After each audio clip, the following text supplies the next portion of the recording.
Hello ladies and gentlemen, it's Young here and welcome to a Metal Gear Solid 5 news update.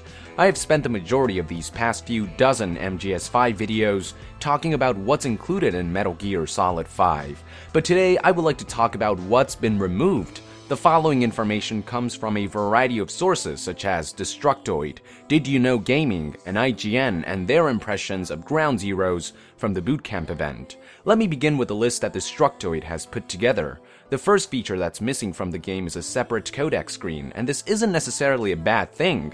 Those who played past games should be quite familiar with the codec's godlike ability to free space and time for radio communication, which, while a trademark feature of the Metal Gear franchise, did halt the game's momentum from time to time. In Ground Zeroes, codec conversations occur live, allowing players to stay immersed while receiving vital information. The next excluded feature is yet another trademark of the Metal Gear franchise, somersaults. In past games, pushing the crouch button while running resulted in one of Snake's most delightfully interesting maneuvers, but it has now been replaced with a more realistic dive that seamlessly transitions into a crawling position. Kojima's goal with Metal Gear Solid 5 is to create an immersive experience, so I'm not surprised that the somersault has been replaced by something more realistic.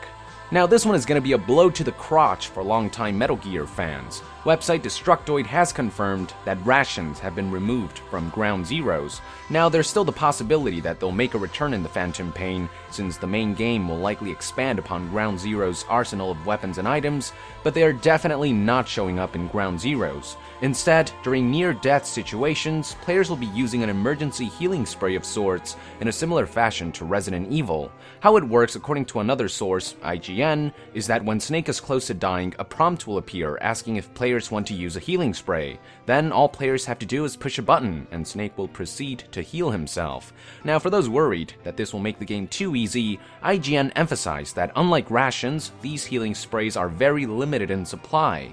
Destructoid also noted that when the healing spray is applied, Snake reacts agonizingly as if alcohol was applied to a deep cut.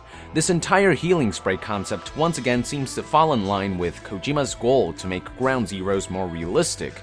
Yes, I know a spray that heals dozens of bullet wounds isn't necessarily realistic, but neither is eating canned, dried food in the middle of battle. Also, if you think about it, this is nothing too new. In Metal Gear Solid 3, players had to use life medicine to restore health, with rations taking a backseat to serve as a stamina-restoring food. So who knows, maybe we'll see rations make a return, serving a unique purpose in the Phantom Pain.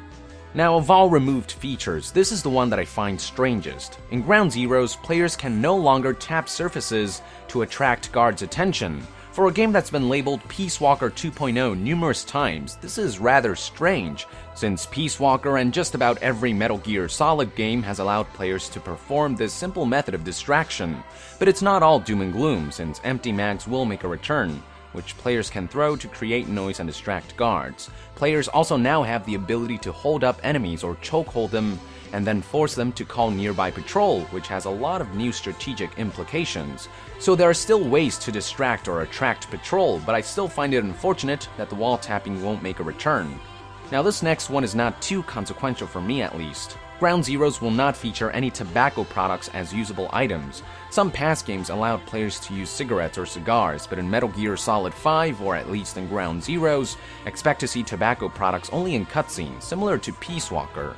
But I wouldn't be surprised if tobacco products made a comeback in the Phantom Pain as a usable item, this time serving as a means to advance time, as shown in the Red Band trailer.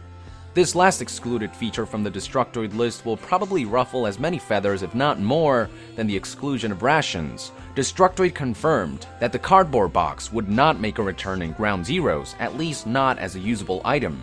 Kojima's biggest concern with the iconic item was that it would take away from the game's serious tone. Admittedly, it is kinda hard not to chuckle at the sight of a legendary soldier turtling around a heavily fortified fortress with a cardboard box. Now, when asked about the iconic item in an interview with Did You Know Gaming, Kojima did confirm that it would return in the Phantom Pain, but in a different form that will not take away from the game's serious tone. Unfortunately, he did not specify what that meant exactly, so we'll have to wait to find out. Knowing that the cardboard box will return to some degree in the Phantom Pain gives me hope that rations will make a return as well, even if its purpose is readjusted. In a separate article, Destructoid also noted that players can no longer hide Snake or unconscious bodies in lockers and large containers. Other sources like Did You Know Gaming have also confirmed this to be true. Like with knocking on walls, I find it rather strange that this feature was removed. I don't know if this feature isn't in Ground Zeroes because there just aren't many lockers or large containers in Camp Omega, or if Kojima consciously decided to remove the feature because it somehow detracts from his vision, but hopefully we'll see this feature return to some degree in the Phantom Pain. This next missing feature was reported by IGN, who confirmed that a mission prep or loadout system like the one found in Peace Walker will not be present in Ground Zeroes. The only real customization feature found in the prologue is character skins, but apart from that, players will be using the same sneaking suit and will be given specific weapons at the beginning of each mission. Players can, however, find and use weapons and items scattered around Camp Omega, memorize their locations, and use that information for their next playthrough to bring about new possibilities to tackle missions.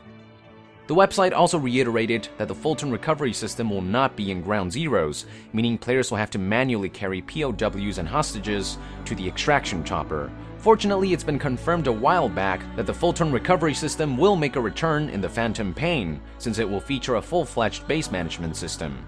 Speaking of base management, players will not be managing Mother Base in Ground Zeroes. Many assumed that they would to some degree after the release of this screenshot, which seems to show off the ability to manage Mother Base from tablets and smartphones. But as I theorized in a previous video, it seems as though what we're looking at here is a separate game for mobile platforms that has little to no direct impact on the main Ground Zeroes game.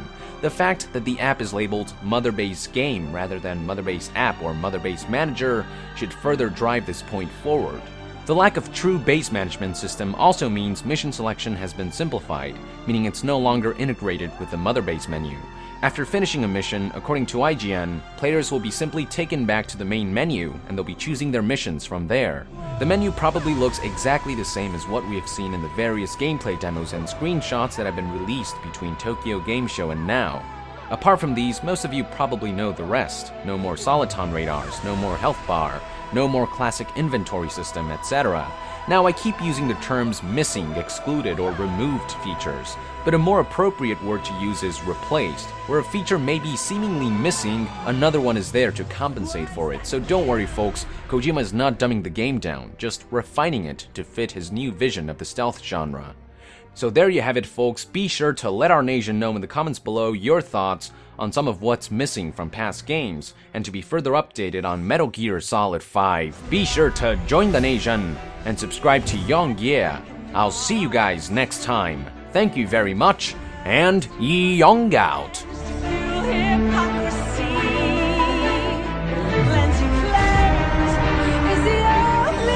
Way to